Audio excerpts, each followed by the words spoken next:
Shalom Bapak Ibu, jumpa lagi di hari ini. Kita akan kembali merenungkan firman Tuhan. Kita berdoa. Betapa hati kami melimpah dengan syukur karena hari ini hari baru, hari berkat-Mu lagi bagi kami. Kami akan memulai dengan firman-Mu.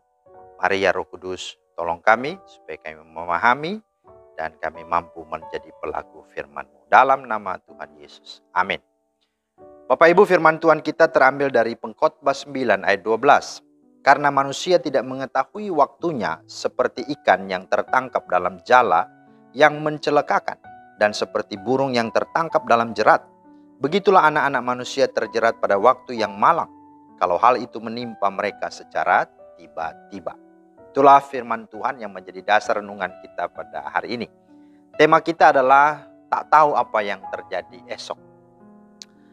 Nah, Bapak Ibu, tak seorang pun manusia di dunia ini yang tahu akan apa yang terjadi di hari esok atau hal-hal yang terjadi di waktu-waktu yang akan datang. Manusia hanya bisa memprediksi, hanya berspekulasi, mereka-reka, menebak-nebak, memperkirakan atau meramal. Tetapi manusia tidak tahu secara pasti. Nah, oleh karena itu penulis Amsal memperingatkan dalam Amsal 27 ayat 1, janganlah memuji diri karena esok hari, karena engkau tidak tahu apa yang akan terjadi hari itu. Nah Bapak Ibu, segala sesuatu yang ada di muka bumi ini bisa berubah dalam waktu yang sekejap saja. Bencana alam misalnya bisa mengubahkan itu. Atau tiba-tiba terjadi kecelakaan. Atau bahkan kita yang sedang mengalami pandemi, wabah penyakit. Bahkan juga bisa peperangan, bisa krisis ekonomi dan sebagainya. Itu bisa datang tanpa permisi, datang dengan tiba-tiba, dan dapat menimpa siapa saja tanpa memandang statusnya, tanpa memandang usianya, tanpa memandang latar belakang, status apapun juga. Nah Bapak Ibu, kehidupan manusia yang awalnya tampak tenang bisa dibuatnya menjadi kacau balau, bisa diporak-porandakannya. Ini menunjukkan bahwa manusia itu kekuatannya sangatlah terbatas. Dalam Yesaya 2 ayat 22 berkata, manusia tidak lebih daripada embusan nafas dan sebagai apakah ia dapat dianggap. Nah, sungguh mengherankan apakah ia sungguh-sungguh hidup untuk tetap bertahan.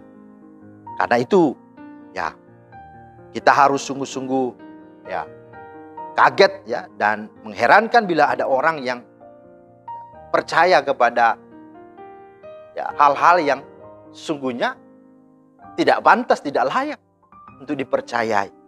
Seperti dukun, orang pintar, peramal, meminta pertolongan kepada mereka, meminta diramal nasibnya. Padahal mereka itu semua adalah manusia yang juga tidak tahu apa-apa mengenai hari esok. Bahkan masa depannya sendiri saja mereka tidak tahu. Bukankah ini aneh dan bukankah itu hal yang konyol bagi kita? Nah Bapak Ibu, kita tak perlu takut dan cemas menghadapi hari esok.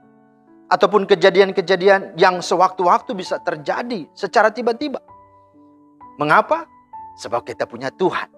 Itulah sesungguhnya dasar dan jaminan bagi kita orang percaya. Sebab Tuhan yang kita sembah adalah Tuhan yang adalah pemegang kendali keadaan, bahkan yang mengetahui segala sesuatu apapun dalam hidup kita. Dikatakan di dalam Mazmur 139 1-6, Tuhan, engkau menyelidiki dan mengenal aku. Engkau mengetahui kalau aku duduk atau berdiri. Engkau mengerti pikiranku dari jauh. Engkau memeriksa aku kalau aku berjalan dan berbaring. Segala jalanku kau maklumi. Sebab sebelum lidahku mengeluarkan perkataan, sesungguhnya semuanya telah kau ketahui, ya Tuhan. Dari belakang dan dari depan engkau mengurung aku, dan engkau menaruh tanganmu ke atasku. Terlalu ajaib bagiku pengetahuan itu. Terlalu tinggi, tidak sanggup aku mencapainya. Masa depan hidup orang percaya sepenuhnya ada di dalam Tuhan, ada di tangan Tuhan. Maka menyadari akan semua kenyataan itu dan memahami bahwa Tuhanlah yang menjadi pengendali dalam hidup saudara dan saya. Maka mari janganlah menjadi orang yang sombong. Sebab hidup ini kita tidak tahu Ya, ada waktunya kita di atas, tapi bisa saja sewaktu-waktu. Ada saja kalau kita sombong, angkuh, Tuhan bisa merendahkan, menjatuhkan kita. Karena itu tetaplah andalkan Tuhan, setia pada Tuhan.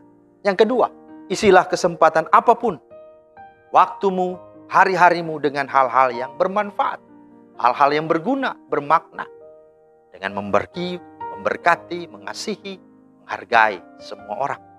Serta percayakanlah hidupmu kepada Tuhan. Andalkanlah dan lakukanlah setiap firman dan perintahnya dengan setia.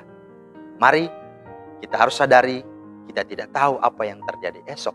Tetapi ingatlah bahwa Dialah yang memegang hari esok, Tuhan kita. Amin. Terima kasih Tuhan, kami bersyukur untuk firman-Mu. Teraikanlah di hati kami dan mampukan kami, supaya di tengah situasi dan apapun yang misteri di dunia ini, kami tidak takut, kami tidak khawatir, kami tidak goyah, tapi kami sungguh bersyukur karena Tuhan memegang hari esok dalam hidup kami. Demi nama Yesus kami berdoa. Amin. Demikianlah firman Tuhan, kiranya menjadi berkat. Selamat beraktivitas, Tuhan Yesus memberkati. Shalom.